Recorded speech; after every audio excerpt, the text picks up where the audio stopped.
The vanilla buttercream frosting trembled in my hands as I piped "Happy Birthday, Annabelle" onto the cake. 9 perfect roses, one for each year of my daughter's life.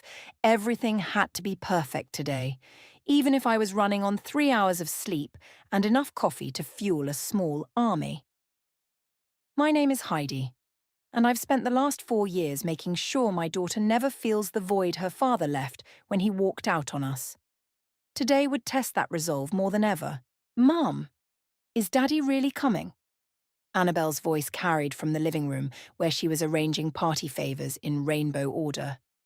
Yes, sweetie, he promised. I steadied my hand on the last rose, refusing to let my anxiety ruin the decorations. The doorbell chimed and I heard Nancy's familiar voice greeting Annabelle. There's my birthday girl. Nancy swept into the kitchen, her arms full of gift bags. Heidi, honey, you look like you're about to snap that piping bag in half. Is it that obvious? I forced my shoulders to relax, only to someone who's known you since college. She set down the bags and grabbed my hands. Listen, if Kian acts up today, I'll personally throw him face first into that beautiful cake. I managed to laugh. Don't tempt me, I spent 6 hours on this thing. The doorbell started ringing more frequently as parents dropped off their kids. Soon the house filled with the chaos of 9-year-olds playing party games. I kept glancing at the clock, knowing Kian would make his entrance at the last possible moment. He always did. When he finally arrived 2 hours late, my heart stopped. Because he wasn't alone. Daddy! Annabelle rushed to the door but froze mid-step when she saw the woman beside him. Delilah, his former assistant, stood there in a designer dress that probably cost more than my monthly mortgage payment. Princess! Kian scooped up our daughter, but his eyes locked onto mine over her shoulder. I hope you don't mind, but I brought someone special. This is Delilah, and well... He paused for dramatic effect, something he knew I always hated. She's your new stepmom. The room went silent. Even the kids seemed to sense the tension, their game of musical chairs forgotten. Nancy appeared at my side, her hand squeezing my arm in silent support. When? The word came out stronger than I felt. Last weekend in Vegas. Delilah's voice was honey-sweet as she showed off a ring that could probably pay for Annabelle's college tuition. We wanted to surprise everyone. Annabelle wiggled out of Kian's arms, her face scrunched in confusion. But Daddy, you said you were sick last weekend. That's why you couldn't come to my recital. I watched Kian's smile falter for a split second. Princess, sometimes grown-ups have to make hard choices, but I'm here now and I brought you the biggest present ever. Actually, Nancy stepped forward, her voice carrying across the room, we were just about to do cake. Kids, who wants to sing happy birthday? The children's excitement returned instantly, and they scrambled toward the dining room. As I carried out the cake, my hands steady despite the storm inside me, I caught Kian watching me. That same smug look he'd worn 4 years ago when he'd announced he was leaving, confident that his charm and money would shield him from any consequences. But this time was different. This time, I had something he didn't know about. Make a wish, sweetheart, I said as Annabelle beamed at her candles. She closed her eyes tight, and in that moment I made a wish too. Not for revenge, exactly, but for justice. For all the recitals missed, the weekend visits cancelled, the tears I'd dried in the middle of the night. Mrs. Nelson? A deep voice caught my attention. Robert, Kian's boss, stood nearby with his daughter. I hadn't even noticed him arrive. Beautiful party. I hear Kian's up for that VP position next month. Is he now? I smiled, thinking of the folder hidden in my desk drawer upstairs, the one containing every broken promise, every lie, every document that proved exactly who Kian MacDonald really was. As my daughter blew out her candles to a chorus of cheers, I watched Kian pull Delilah close, whispering something in her ear that made her giggle. They looked perfect together, just like he'd planned. But plans can change. And, sometimes, karma needs a little push in the right direction. Mom? Annabelle tugged at my sleeve. Can we open presents now? Of course, baby. I smoothed her hair, already plotting my next move. Let's make this a birthday no one will forget. After the cake, I escaped to the kitchen under the pretense of getting more paper plates. Nancy followed, closing the door behind her. Okay, spill it. You've got that look, she said, leaning against the counter. What look? The same look you had before you exposed that corrupt professor in college. You're planning something. I pulled open a drawer, pretending to search for plates I didn't need. He got married, Nancy. In Vegas, while he was supposed to be at his daughter's dance recital. I know, honey, he's trash. Nancy lowered her voice as children's laughter filtered through the door. But whatever you're thinking about doing, did you see Robert out there? I interrupted, closing the drawer with more force than necessary. Kian's boss? The one who's about to promote him to VP? Heidi. Nancy's tone carried a warning. You know what the worst part is? My hand shook as I gripped the counter. Last month, when I asked Kian for help with Annabelle's medical bills, he claimed he was broke. Broke. But he could afford that rock on Delilah's finger. A soft knock interrupted us. Annabelle peeked in, her party crown slightly askew. Mum? Daddy wants to make a speech. Of course he does, I muttered, but plastered on a smile. We'll be right there, sweetie. Back in the living room, Kian had commanded center stage, champagne flute in hand. The parents gathered around while the kids continued playing in the background. Delilah stood beside him, practically glowing as she gazed up at her new husband. I'd like to make a toast, Kian announced, flashing that $1 million smile that once made my knees weak. To my beautiful daughter, Annabelle. 9 years ago, you made me a father, and today you've given me another gift, accepting Delilah into our family with such grace. I felt bile rise in my throat. Annabelle hadn't accepted anything. She'd barely had time to process the bomb they'd dropped. And to Heidi, he continued, turning toward me. Thank you for being such an understanding ex-wife. Robert chuckled, raising his glass. You're a lucky man, Kian. Not many divorced couples can be this civil. Oh, we're just getting started, I said, my voice steady despite my racing heart. Excuse me for a moment. I climbed the stairs to my home office, my fingers trailing along the wall to steady myself. The folder sat in my desk drawer, exactly where I'd left it. 4 years of documented lies, broken promises, and something much worse. Evidence of his drinking problem that he'd managed to hide from everyone at work. Don't do it. Nancy stood in the doorway. Think about Annabelle. I am thinking about Annabelle. I pulled out the folder. Every time she cries because he cancels at the last minute. Every time she asks why Daddy doesn't love her enough to show up. He's about to become VP of the company, Nancy. You know what that means? More responsibility, more travel, more broken promises. And if you destroy his career, then maybe he'll finally face consequences for once in his privileged life. I opened the folder, revealing photos of Kian passed out in his car outside bars, screenshots of texts cancelling on Annabelle, bank statements showing large withdrawals before claiming poverty. Nancy stepped closer, her eyes widening at the contents. How long have you been collecting this? Since the divorce, I knew. I knew someday he'd push too far. I closed the folder. He's not just hurting Annabelle anymore. Did you see how young Delilah is? He's already doing to her what he did to me, and she doesn't even realize it. Mom? Annabelle's voice drifted up the stairs. Where are you? We're opening presents. Coming, sweetie, I called back, then turned to Nancy. I have to do this, not just for revenge, but because it's right. Nancy studied me for a long moment, then nodded. Okay, but whatever happens, I'm right here with you. We descended the stairs to find Kian holding court in the living room, one arm around Delilah as he regaled Robert with stories about his latest business deals. Annabelle sat cross-legged by her pile of presents, but her eyes kept drifting to her father and his new wife. I clutched the folder behind my back, my heart pounding. One move could change everything, destroy his career, hurt Annabelle. But as I watched him perform for his audience, completely ignoring his daughter on her birthday, I knew what I had to do. Kian, I said, stepping forward. Before we open presents, there's something I need to share with everyone.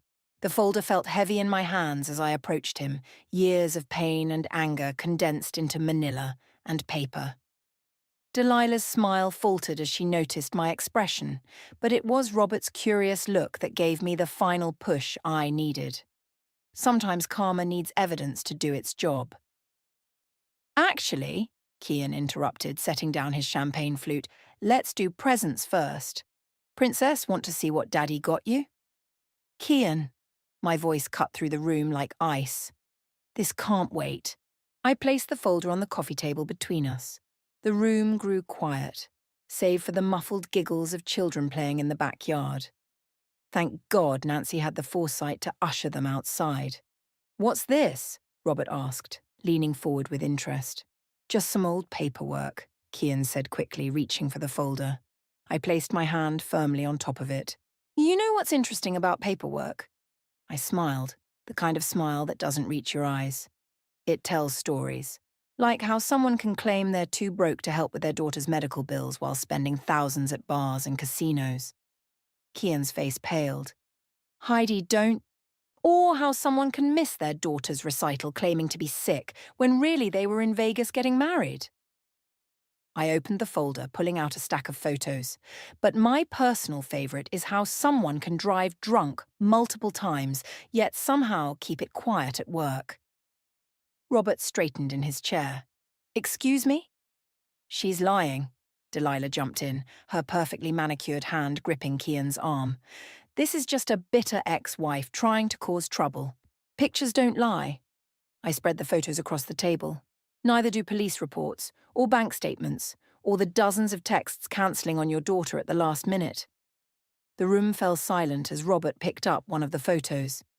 It showed Kian slumped over his steering wheel outside the Red Door bar, dated just 3 weeks ago. Mum? Annabelle's small voice made me freeze. She stood in the doorway clutching her new stuffed unicorn. What's happening? Nothing, Princess, Kian said quickly. Your mum's just showing some boring grown-up stuff. Is that you in the pictures, Daddy? She stepped closer, peering at the scattered photos. Why are you sleeping in your car? Annabelle, honey. Nancy appeared behind her. Let's go check on your friends outside. I think Sarah's looking for you. But Annabelle stood her ground, her 9-year-old face set with determination. Is this why you didn't come to my recital? Were you sleeping in your car again? The silence that followed was deafening. Delilah's mouth opened and closed like a fish out of water. Robert gathered the photos with trembling hands, his face growing darker with each one he examined. Kian. Robert's voice was dangerously quiet. My office. First thing Monday morning. Robert, please! Kian stood, desperation cracking through his polished facade. I can explain everything. These photos are old, they're... 3 weeks ago isn't old, I cut in. Neither is last weekend in Vegas. You vindictive bitch, he hissed under his breath. Daddy! Annabelle gasped. That's a bad word. I think. Nancy stepped forward, her hand on Annabelle's shoulder. It's time for cake and ice cream in the backyard. Who's with me? The remaining adults quickly followed Nancy and Annabelle outside, leaving me alone with Kian, Delilah, and Robert. The sound of children singing Happy Birthday drifted through the windows, a surreal backdrop to the tension in the room. How long? Robert demanded. How long have you been hiding this drinking problem? I don't have a problem, Kian insisted. This is all being blown out of proportion. Really? I pulled out one final piece of paper. Because according to this credit card statement, you spent over $5,000 at bars last month alone. The same month you told me you couldn't afford Annabelle's inhaler. Delilah snatched the statement, her eyes widening as she read. This is from our joint account, the one you said was for emergencies. Delilah, baby. Kian reached for her, but she stepped back. Don't baby me. We just maxed out my credit cards for our wedding because you said all your money was tied up in investments. Robert stood, gathering the folder and its contents. I've seen enough. Kian, this isn't just about the VP position anymore. We need to seriously discuss your future with the company. As Robert headed for the door, Kian's carefully constructed world crumbling around him, I felt no joy. Only a heavy, sad certainty that this had been necessary. You've ruined everything, he spat at me. No, Kian. I looked toward the backyard where Annabel was blowing out her candles again, surrounded by friends. You did that all on your own. I just showed everyone the truth. Through the window, I could see Annabel making her wish. This time, I hoped it would be for something better than a father who couldn't keep his promises. The party continued outside, but the atmosphere in my living room had turned toxic. Kian paced back and forth while Delilah sat on the couch frantically typing on her phone. "Who are you texting?" Kian snapped at her. "My sister," Delilah replied without looking up, "asking if I can stay with her for a few days." "You're not going anywhere?" He reached for her phone, but she pulled it away. "Don't." Her voice trembled. "Just don't." I moved toward the kitchen, wanting to give them space, but Kian's voice stopped me. "This isn't over, Heidi." "It should be," I said, turning back. "Go home, sober up, and figure out how to be a better father." "A better father?" He laughed, harsh and hollow. "I provide for her. I buy her things. What else does a 9-year-old need?" "Time," I said. "Attention. Love. Basic things that shouldn't need explaining." A knock at the door interrupted us. Robert had returned, his face grim. "Forgot my briefcase." He paused, looking at Kian. "The board will hear about this first thing Monday. I suggest you come prepared with an explanation." "Robert, please." Kian's voice shifted to that smooth, persuasive tone I knew too well. "We've been friends for years. You know me." "Do I?" Robert retrieved his briefcase. "Because the Kian I thought I knew wouldn't drive drunk or abandon his child? I never—" "Save it for Monday," Robert turned to me. "Thank you for bringing this to my attention, Heidi. As a father myself, I can't ignore this kind of behavior." After Robert left, Delilah stood abruptly. "I need some air." She hurried outside, still clutching her phone. "Happy now?" Kian rounded on me. "You've destroyed everything I've worked for. Everything you've worked for." I stepped closer, anger finally breaking through. "What about what I've worked for? Do you know how many extra shifts I picked up to pay for Annabelle's medical bills? How many nights I stayed up helping her with homework while you were passed out in bar parking lots?" "Mom," Annabelle's voice made us both jump. She stood in the doorway, cake frosting smeared on her cheek. "Are you and Daddy fighting?"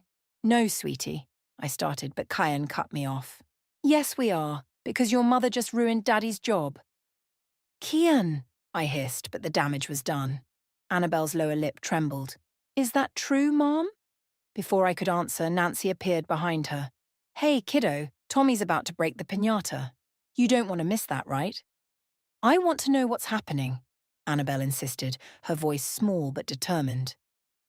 I knelt down to her level. Sometimes grown-ups make bad choices, and those choices have consequences. Like when I didn't do my homework and had to miss recess. Something like that, I managed a smile, but much bigger. Through the window, I saw Delilah pacing in the backyard, still on her phone. She was gesturing frantically, and even from here I could see tears on her cheeks. "Is Delilah going to be my stepmom anymore?" Annabelle asked. Kian made a choked sound. "Of course she is. Everything's fine." "Don't lie to her," I snapped. "Not anymore." "Then you explain it," he challenged. "Explain to our daughter how you just couldn't let me be happy." Nancy stepped forward. "Okay, that's enough. Annabelle, honey, let's go join your friends." "But now, sweetie." Nancy's tone left no room for argument. She led Annabelle outside, shooting me a supportive look over her shoulder. As soon as they left, Kian's phone buzzed. He checked it, his face darkening. "The board wants to meet tonight, not Monday. Tonight." He looked at me with pure hatred. "I hope you're satisfied." "I'm not," I said honestly. "I wish none of this was necessary. I wish you'd just been the father Annabelle deserves." Through the window, I watched Delilah end her call and wipe her eyes. She looked at her wedding ring, then slowly slipped it off her finger. "Your new wife is about to leave you," I said quietly. "Your job is in jeopardy. But you know what the saddest part is? You're still not thinking about how this affects Annabelle." "Don't tell me what I'm thinking," he growled, but his eyes darted to the window where Delilah was approaching, ring in hand. "You should go," I said. "Deal with your board meeting. Talk to your wife. but mostly figure out how to explain to your daughter why you keep choosing everything else over her. As Delilah entered, her mascara streaked and her hand clutching her wedding ring, I stepped out onto the back porch. The sound of children laughing mixed with the crack of the piñata breaking open, candy raining down like tiny meteors of joy. Sometimes the hardest consequences to face are the ones we bring upon ourselves. The party wound down as parents arrived to collect their sugar-buzzed children. Each time the doorbell rang, I held my breath, expecting Kian to reappear. He and Delilah had left an hour ago in separate cars, leaving Annabelle clutching her unopened present from them. "Can I open Daddy's gift now?" she asked, sitting cross-legged on the floor amid wrapping paper debris. "Of course, sweetie." I sat beside her, watching as she carefully unwrapped the large box. Inside was an iPad Pro, still in its sealed package. Annabelle's face lit up for a moment, then fell. "This is like the one he got me for Christmas." "What do you mean?" "The one he took back because he said it was too expensive." She pushed the box away. "Is he going to take this one back too?" Nancy, who'd stayed to help clean up, exchanged a look with me over Annabelle's head. "Hey, kiddo," she said. "Want to help me pack up the leftover cake?" "No." Annabelle's voice was firm. "I want someone to tell me what's really going on. Why did Daddy leave? Why was Delilah crying? Why did Mr. Robert look so angry?" I took a deep breath. "Remember when we talked about telling the truth, even when it's hard?" She nodded. "Well, Daddy hasn't been telling the truth about a lot of things. And today those untruths caught up with him. Like when I lied about eating cookies before dinner and you found the crumbs. Despite everything, I had to smile. Something like that. But bigger lies that hurt more people." The doorbell rang again. Through the window, I saw Robert's car in the driveway. "Nancy, could you—" "Come on, Annabelle," Nancy said quickly. "Let's go count your birthday money. Maybe we can find something better than an iPad to buy." As they headed upstairs, I opened the door. Robert looked exhausted, his tie loosened and jacket wrinkled. "I'm sorry to interrupt," he said, "but I thought you should know. The board meeting just ended." "Already?" I glanced at the clock. It had only been 2 hours. "It didn't take long. The evidence was compelling." He ran a hand through his grey hair. "We've suspended Kian pending a full investigation, the DUI incidents alone." He shook his head. "I never wanted to destroy his career," I said softly. "I just couldn't watch him hurt Annabelle anymore." "You did the right thing." Robert's voice was firm. "I have daughters too. If I'd known sooner—" A crash from upstairs made us both jump. "No!" Annabelle's voice carried down the stairs. "I want to talk to Daddy." I found her in my office, my phone in her hands, tears streaming down her face. Nancy stood helplessly nearby. "He won't answer," Annabelle sobbed. "I called 4 times." "Oh, baby." I pulled her into my arms, feeling her small body shake with sobs. "Is it my fault?" she whispered against my shoulder. "Did I do something wrong?" "No," I said fiercely. "None of this is your fault. Your daddy. He's dealing with some grown-up problems right now." "Problems he created himself," Nancy added, then winced when I shot her a look. Robert cleared his throat from the doorway. "Annabelle, may I say something?" She lifted her tear-stained face and nodded. "Sometimes," he said, kneeling to her level, "grown-ups make mistakes. Big ones. And when they do, they have to face consequences. But that doesn't mean they don't love their children." "Then why won't he answer?" she demanded. "Because," I said, smoothing her hair, "right now he's probably feeling very scared and angry. But that's about him, not you. Never you." My phone buzzed in Annabelle's hand. A text from Delilah. "I'm at my sister's. The ring is in his mailbox. I'm so sorry about everything." "Is that Daddy?" Annabelle asked hopefully. "No, sweetie." I took the phone gently. "But you know what? It's still your birthday. And we have leftover cake, and Nancy's here, and you haven't even opened half your presents yet." "I don't want the iPad," she said suddenly. "Can we take it back?" "Of course." "And buy books instead?" I hugged her tighter, proud of her resilience, even as my heart broke for her pain. "We can buy all the books you want. Robert stood, straightening his tie. I should go. Heidi will be in touch about the investigation. After he left, Nancy brought up 3 slices of cake, and we sat on the floor of my office, eating straight from the plates like we were all 9 years old. "Mom," Annabelle asked between bites, "are you sure Daddy still loves me?" I met Nancy's eyes over Annabelle's head, seeing my own pain reflected there. Sometimes the hardest part of parenting isn't protecting our children from others' mistakes. It's helping them understand why those mistakes happened in the first place. The doorbell rang at midnight. Nancy had gone home an hour ago, and Annabelle was finally asleep, clutching her old teddy bear instead of the new iPad. I knew who it was before I opened the door. "You've got some nerve showing up here," I said, stepping onto the porch and closing the door behind me. Kian stood there, his perfect appearance from earlier now dishevelled, his eyes red. "I need to see her." "She's asleep and you're drunk," he swayed slightly. "I lost everything today. My job, my wife, my reputation. Because of you." "Because of you," I corrected. "I just exposed what you did. You're the one who did it." "Please," his voice cracked. "Just let me explain to her. She won't answer my calls."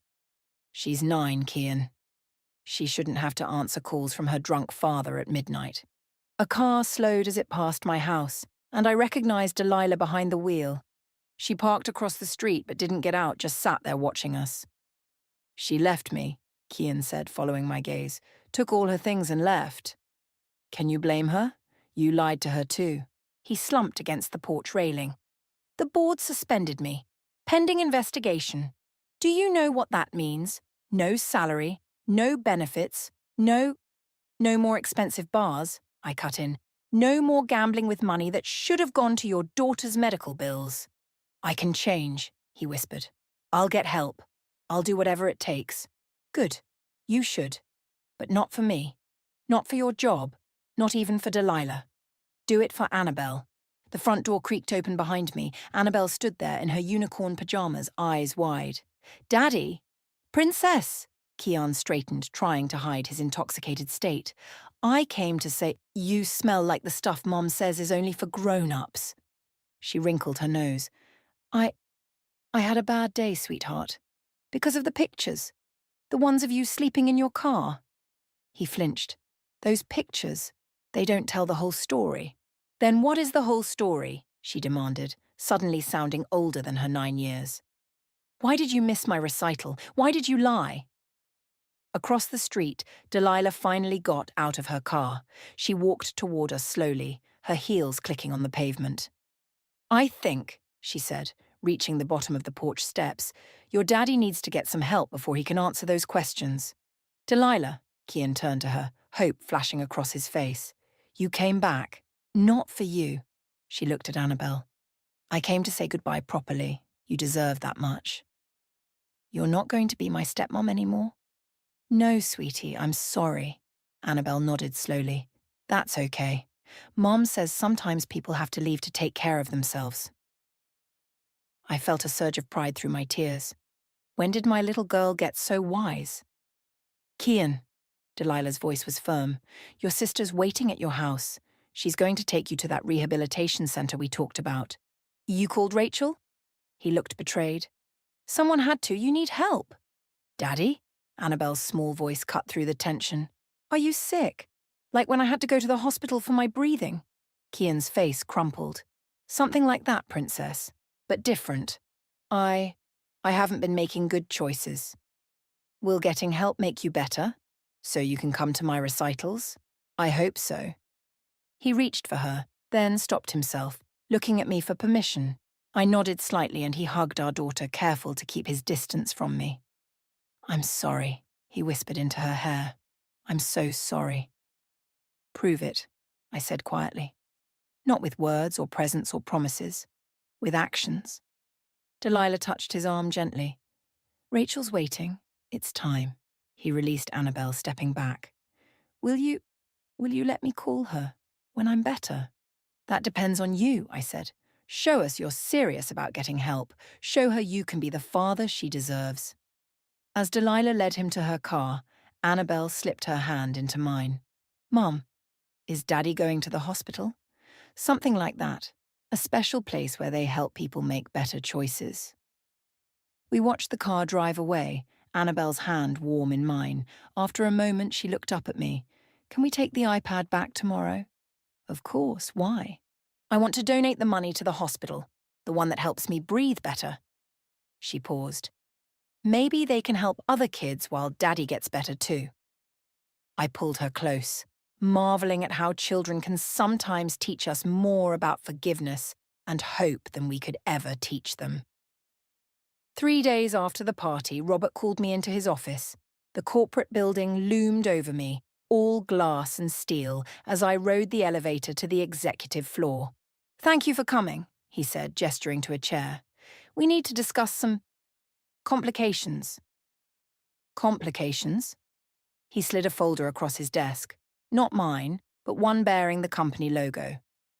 Kian's lawyers have been in touch. They're claiming wrongful termination and defamation. He wasn't terminated, I said. He was suspended. They're arguing the suspension itself is damaging his reputation. Robert removed his glasses, rubbing his eyes. They want us to reinstate him immediately with full benefits and a public apology. Or what? Or they'll sue. Not just the company, but you personally. My hands clenched in my lap. He's trying to bully me into silence. Again. A knock at the door interrupted us. Delilah entered, looking professional but tired. Sorry I'm late, she said, taking the seat next to me. Traffic was horrible. You asked her to come? I turned to Robert. I asked to come, Delilah corrected, because I have something you both need to see. She pulled out her phone, scrolling through it before placing it on the desk. A video played. Kian in their kitchen, clearly drunk, ranting about the company, about me, about everyone he felt had wronged him. I recorded it the night before Annabelle's party, Delilah said quietly. I was scared. He'd been getting worse. When was this taken? Robert asked, leaning forward. Last Friday, the night before we went to Vegas. She swallowed hard. He said we had to get married right away before something happened. Before what happened? Before the audit. Robert and I both looked at him. He knew the quarterly audit was coming up. He'd been falsifying expense reports, hiding his drinking binges as client meetings. Robert's face darkened. How long? At least 6 months. Maybe longer. She pulled up more videos, more evidence. I started documenting everything after I found him passed out in his office one morning. I thought I could help him change. By marrying him? I couldn't keep the edge from my voice. By giving him an ultimatum. Get help or I'd show these to the board. She met my eyes. But then he dragged me to Vegas instead. Said everything would be fine if we just got married right away. I was stupid enough to believe him. Robert stood, pacing behind his desk. This changes everything. With this evidence, the lawsuit won't stand. There's more, Delilah said. The night of the party, after the board meeting, he didn't go to the rehabilitation center. His sister waited for hours, but he never showed up. My blood ran cold. Then where is he? At the Red Door Bar. He's been there every night since. She showed us a final photo. Kian slumped at the bar, dated just last night. He's spiraling, and I'm worried he'll do something desperate. Like sue everyone who tried to help him, I said bitterly. Like hurt himself. Or someone else. Delilah's voice cracked. He keeps talking about making things right, but his idea of right is scary. Robert picked up his phone. I'm calling our legal team. With this evidence, we can file a countersuit and— No, I interrupted. No more suits. No more legal battles. I stood up. I'm going to the Red Door. Heidi, don't! Delilah grabbed my arm. He's dangerous right now. He's Annabelle's father. And he's drowning. I pulled free. Sometimes rock bottom needs a witness. Then I'm coming with you, she said, standing. Me too, Robert added. Let me call security. No. I headed for the door. Just me and Delilah. He needs to see what he's losing, not what he's fighting. In the elevator, Delilah turned to me. Why are you doing this, after everything he's done?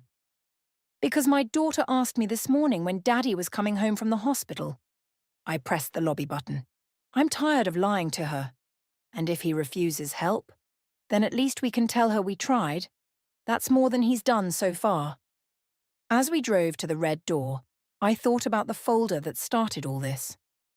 How I'd thought exposing his secrets would bring justice, when really, it had just revealed how deep his problems went.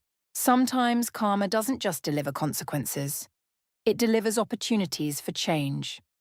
The question was whether Kian would finally take this opportunity, or if he'd keep drowning in his own denial. The Red Door's neon sign flickered in the afternoon sun as we parked. Through the window, I could see him at the bar, exactly where Delilah's photo had shown him. "Ready?" Delilah asked. "No," I admitted. "But Annabelle deserves better than a father who hides in bars, so let's go give him one last chance to be that better person." The Red Door's stale air hit us as we entered. Kian didn't look up when we approached, just stared into his glass like it held all the answers he'd been searching for. "You're done," I said quietly. He laughed, hollow and bitter. "Come to gloat? No, come to give you a choice." I placed my phone on the bar, showing a photo of Annabelle at her recital, the one he'd missed. "You can stay here, drink yourself into oblivion, and lose everything that matters. Or you can get up right now and come with us." "Where?" He finally looked up, his eyes bloodshot. "To another board meeting, another humiliation." "To rehab," Delilah said. "For real this time." The bartender drifted over. "Another round?"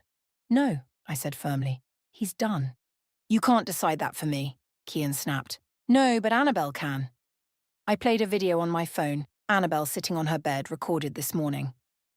"Hi, Daddy," her voice rang clear through the speaker. "Mum says you're sick, like when I can't breathe right. Remember when you took me to the hospital and said the doctors would make me better? Maybe other doctors can make you better too. I miss you." Kian's hand shook as he reached for the phone. "Turn it off. She made me promise to show you."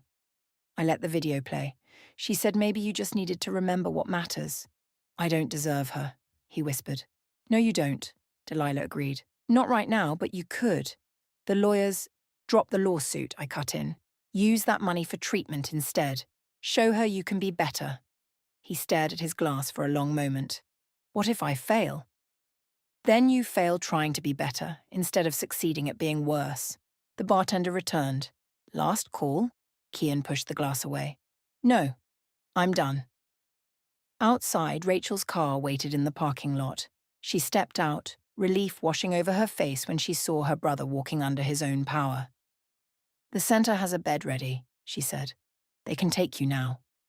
Kian turned to me. "Will you tell her that I'm really going this time?" "I'll tell her you're fighting to get better. The rest is up to you."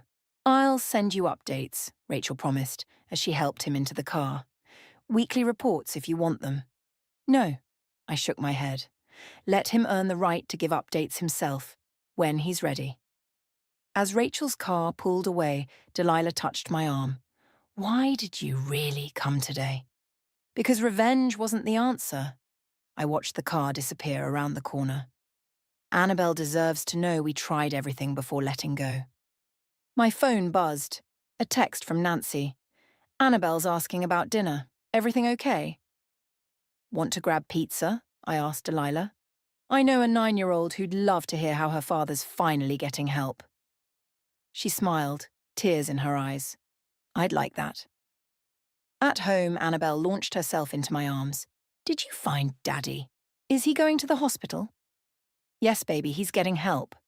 "Real help this time," Delilah added, setting the pizza on the counter. Nancy raised an eyebrow at Delilah's presence, but said nothing as Annabelle dragged her new almost stepmom to see her book collection. "You know this might not work," Nancy said quietly. "I know.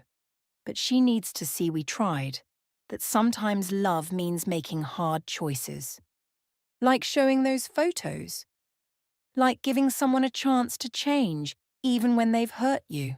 Annabelle's laugh drifted from her room as she showed Delilah her favourite stories. Stories about redemption, about second chances, about people choosing to be better. My phone buzzed again. A message from Robert. "Board-approved medical leave for Kian. Treatment fully covered. You did the right thing." I watched Annabelle teaching Delilah her special pizza eating technique, folding it just so to catch all the toppings. Two people connected by a man who'd hurt them both, finding comfort in each other's strength. "Mom," Annabelle called, "can we read my new book? The one about the dad who learns to be brave?" "Of course, baby." As I joined them, watching my daughter snuggle between me and the woman who could have been her stepmother, I realized something important. Sometimes the biggest act of revenge isn't exposing someone's secrets or destroying their life. Sometimes it's showing them exactly what they could lose, then giving them one last chance to save it. "Read the part about being brave again," Annabelle requested, her eyes heavy with sleep. And so we did. Three people bound by love for a little girl, hoping that somewhere across town, her father was finally finding the courage to be brave too. Not for revenge, not for karma, but for the chance to be worthy of his daughter's love. That's the thing about karma. Sometimes it doesn't just deliver justice. Sometimes it delivers hope.